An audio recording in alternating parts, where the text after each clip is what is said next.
Ya, Kabinet Indonesia Maju telah dilantik dan siap memulai kerja besar untuk kemajuan bangsa hingga 5 tahun ke depan. Ada profil yang menyita perhatian karena usia yang masih muda, seperti Menteri Pendidikan dan Kebudayaan Nadiem Makarim, dan kemudian apa saja tantangan untuk para menteri muda.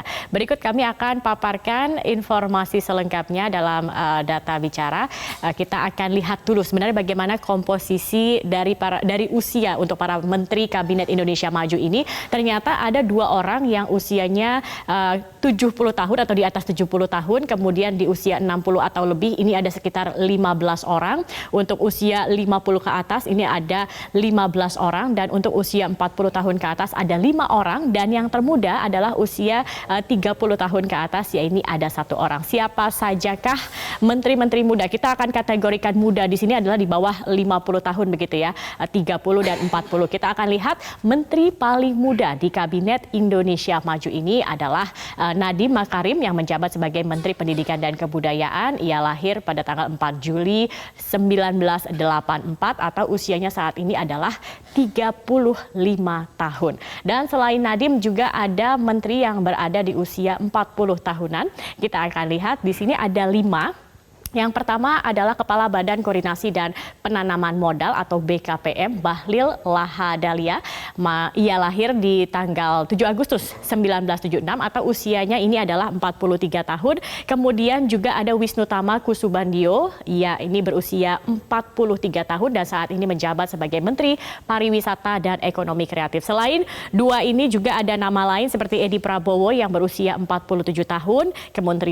Kemudian Menteri Sosial Juliari Batubara yang berusia 47 tahun juga, dan juga ada Menteri BUMN Erick Thohir yang berusia 49 tahun. Apa sebenarnya yang menjadi tantangan untuk para menteri muda ini? Kita akan lihat di data berikutnya.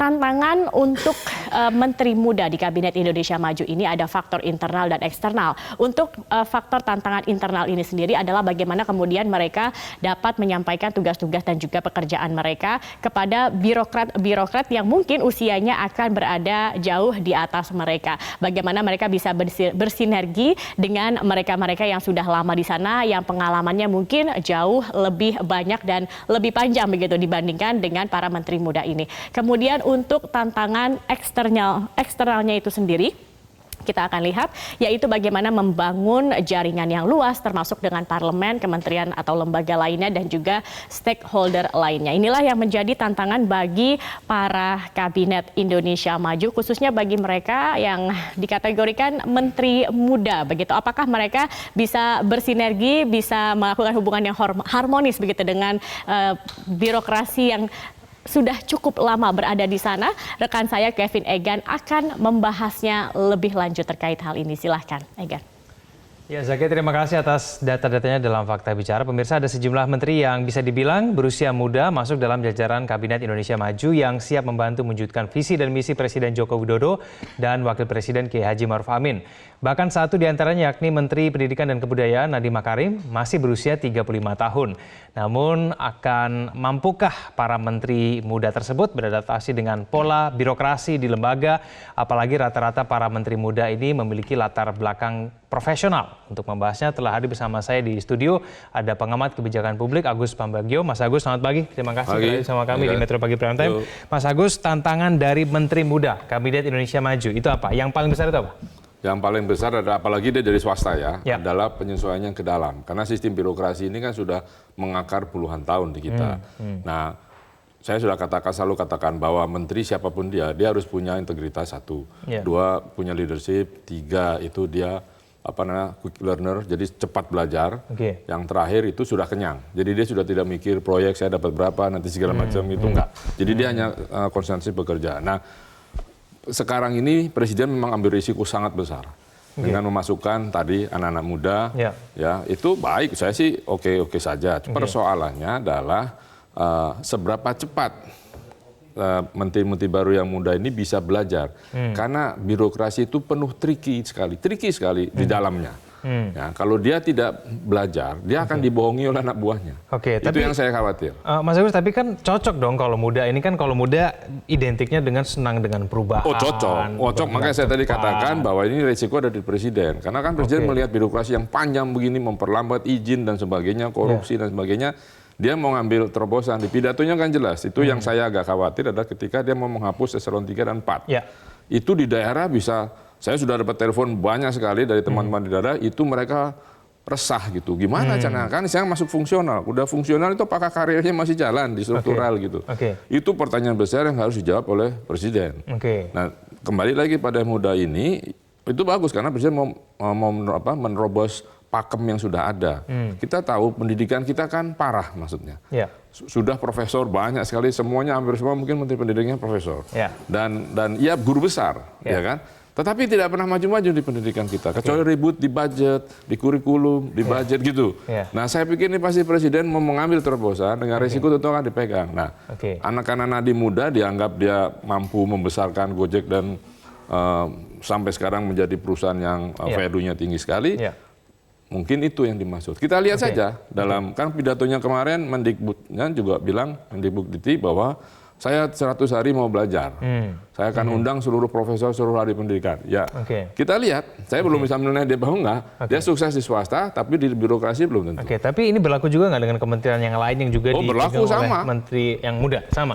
Tantangannya juga sama? Sama. Apalagi menteri yang digabungkan, yang nomenklaturnya baru. Pengalaman saya membantu kementerian yang digabungkan, itu hampir 3 tahun kita konsentrasi hanya mengatur manajemen di dalamnya. Baik. Kita akan mencoba mendengarkan Mas Agus, ini sedikit pernyataan dari Nadiem Makarim pasca menjabat sebagai Menteri Pendidikan dan Kebudayaan berikut ini. Sudah pasti peran teknologi akan ada di situ. Dalam bentuk apanya itu belum pasti. Karena yang terpenting adalah kita harus mulai bukan dengan aksi, kita harus mulai dengan belajar dulu dari semua stakeholder yang ada. Bukan artinya akan makan waktu begitu lama, tapi step pertama itu jangan selalu memberikan solusinya dulu. Pertama harus seperti murid yang baik, belajar dulu. Belajar dulu apa kondisi lapangan seperti apa kondisi guru seperti apa kondisi murid seperti apa, dan kondisi administrasi dan birokrasi seperti apa. Dari situlah baru kita menemukan solusi-solusi baik teknologi maupun non-teknologi yang bisa meningkatkan kualitas pendidikan. Ya, katanya tadi belajar dulu Mas Agus. Ya, tadi saya sampaikan kan dia mau belajar. Dan dia akan pakai teknologi. Mungkin ini terobosan, kita tunggu. Kita nggak tahu. Jadi mungkin setelah 6 bulan gitu akan ada reshuffle, kita nggak tahu. Kan pasti dikasih target oleh presiden kan. Dan di sambutannya kan juga jelas-jelas. Itu maksud saya butuh waktu belajar berapa lama nih? Harus secepatnya. Nadiem minta 100 hari kan. Ya, jadi harus secepatnya. Karena saya tadi katakan integritas, leadership, sama quick learner. Mas Agus tadi sempat menyinggung mengenai ntar jangan sampai dibohongin anak buahnya. Nah, cara supaya nggak dibohongin anak buahnya itu gimana? Ya itu, pertama tentu dia mendengar. Tentu harus dia manggil teman dekat atau siapa yang tahu sistem birokrasi. Karena tricky itu di birokrasi itu. Dan itu makanya kita punya kasus panjang sulitnya di birokrasi. Bukan saya merendahkan nanti teman-teman yang di ASN itu tapi sistemnya memang begitu di kita. Nah, ini saya melihat dia akan menerobos. Bagus, silahkan kita tunggu aja. Tapi nggak mungkin sendirian kan dia? Enggak, dia harus punya pasukan juga yang dia trust. Nah, kalau misalnya masih ada tidak Mas Agus ini mindset di kementerian bahwa orang-orang yang berusia senior, yang tua itu pasti lebih benar begitu masih kan nama senioritas itu masih berlaku, itu yang mungkin mau diterobos oleh presiden. Tetapi sekali lagi resikonya dari presiden besar sekali. Tapi udah niat itu ya sudah, ini tekanannya besar sekali. Dan saya berharap menteri-menteri muda yang baru belajar ini harus punya jaringan yang luas, baik di aparat penegak hukum, di para ahli, dan juga teman-teman LSM dan seterusnya. Karena dia harus dengar nih. Kalau dia tidak bisa mengakomodir semua itu, pasti nanti ada yang media sosial kan gampang. Pasti nanti akan ada yang mengganggu. Tapi kalau di bidang pendidikan dan kebudayaan, tantangan yang paling berat pendidikan dan kebudayaan itu apa sih? Kurikulum. Kan ditentukan kan sekarang kalau ada misalnya ada insiden apa, masukkan kurikulumnya. Anak kita itu sudah penuh. Kan kalau kita pernah tinggal di negara lain pasti tahu bahwa anak-anak itu belajar happy. Karena dia tidak dijejali dengan kurikulum yang panjang. Kurikulum lalu ada PR sama itu. Paling tugas lalu berkelompok, berdiskusi. Dan matematik, kalau kita dapat matematika kan sampai perguruan tinggi ada terus itu. Kita pelajaran agama pun ada. Terus bahasa ada. Tapi kalau dibandingkan dengan kementerian-kementerian lainnya yang juga dipimpin oleh Menteri Muda, lebih berat tidak dibanding? Berat, ini berat. Paling berat ada di Nadiem. Paling berat ini, ya, dibandingkan dengan Wisnu Tama pertama kan di pariwisata dan Bekraf. Nah itu 2 kementerian digabung. Nah itu Wisnu Tama harus punya leadership yang bagus. Nanti kalau kan gini, misalnya Kementerian A yang dulu ada, ini kan A dan B. Yang A ini mayoritas dikuasai oleh alumni dari perguruan tinggi X. Ini alumni dari perguruan tinggi Y. Ketika digabung, itu hitung-hitungan. Kenapa eselon satunya ada 4 kok 3 dari A? Cuma 1. Itu bisa merembet ke kinerja.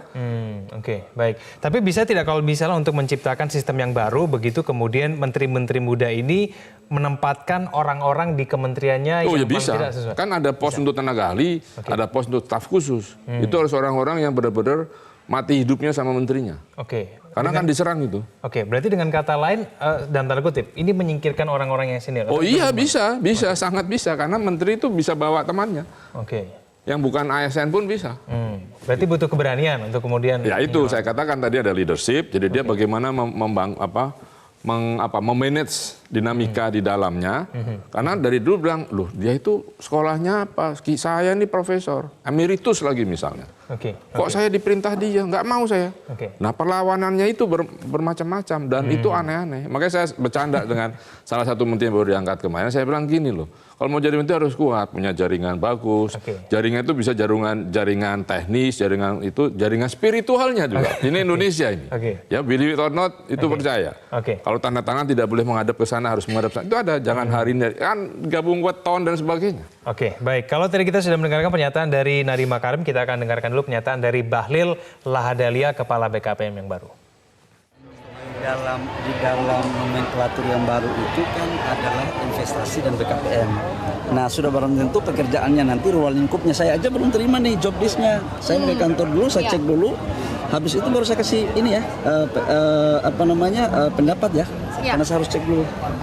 Apakah tantangan yang dihadapi Bahlil juga sama dengan Nadiem Makarim? Sama. Bidangnya kan BKPM. Ini kan bidang yang presiden juga mendorong. Betul. Mana investasi, mana investor, emang gitu. Ya kan? Nah, jadi dia harus lugas tidak saja di dalam negeri, tapi juga di luar negeri. Namanya badan itu kan dia harus bicara dengan badan-badan sejenis di negara lain kan, untuk ayo dong sini. Lalu dia juga harus berkoordinasi dengan menteri-menteri yang tupoksinya adalah membuat regulasi, khususnya di ekonomi, keuangan lah, industri, perdagangan semua.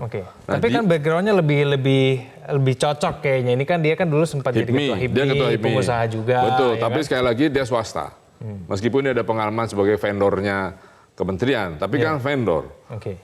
Bagaimana di dalam mengaduk nasinya dengan lauknya itu kan dia nggak tahu. Nah itu yang saya bilang bahwa dia harus bisa bekerja sama dengan deputinya di BKPM semuanya. Ya kan? Kemudian karena kan nggak boleh diganti, kan harus 2 tahun kalau baru dipilih segala macam. Dan juga dia harus dekat dengan eselon 3 dan 4. Karena di kementerian lembaga itu eselon 3, 4 lah yang melakukan pekerjaan sehari-hari. Ya kan? Eselon 2, eselon 1 kan tinggal perintah. Tapi jadi kalau diselip-selip anggaran dan sebagainya dari 3, 4. Tapi kalau untuk menghilangkan eselon 3 dan 4 seperti pidato dari Presiden, semudah itu tidak? Enggak, itu pekerjaan sangat sulit menurut saya, terutama di daerah. Bayangkan Anda jadi ASN kan cita-citanya cuma 2. 1, saya pangkat tertinggi bisa 4E. Kemudian saya eselon 1. Dan pensiun selesai dapat pensiun. Selesai itu. Dan itu kan ada jenjangnya, ada PIM 1, PIM 2, pendidikan dan seterusnya. Nah, ketika itu dihilangkan kan Pan RB harus menata ulang nih. Terus di mana? Tiba-tiba kan kata Presiden lainnya fungsional saja. Nah, kalau udah difungsional, orang tahu udah difungsional itu banyak negatifnya. Oh dia nggak bisa kerja sama, taruh situ supaya dia ngadep ke jendela gitu-gitu. Terakhir, Mas Agus, ini bagaimana kemudian kita bisa mengukur, mengevaluasi, mengontrol kinerja dari menteri-menteri yang muda ini? Nah ini aja persoalan, karena kita tidak punya oposisi yang kuat kan. Gerindra sudah masuk. Saya sih tadinya lebih senang sudah di luar saja sebagai oposisi. Sekarang kan tinggal PKS, PAN kan kecil. Demokrat kan masih ada. Demokrat masih ada kan juga nggak antara ada dan tiada kan perannya. Nah jadi ya publik mungkin harus keras seperti dulu kita di zaman Orde Baru mungkin, saya nggak tahu. Karena ini harus diawasi keras nih. Kalau enggak, ini sekalian membantu presiden bukan apa-apa. Supaya dia juga aware dan dia harus terima. Karena kan ini relawannya juga sudah banyak membubarkan diri kan kalau kita baca di media sosial. Karena itu kekuatannya presiden loh. Baik, Mas Agus, kita nantikan bersama bagaimana kemudian kinerja dari menteri-menteri muda ini. Terima kasih Mas Agus.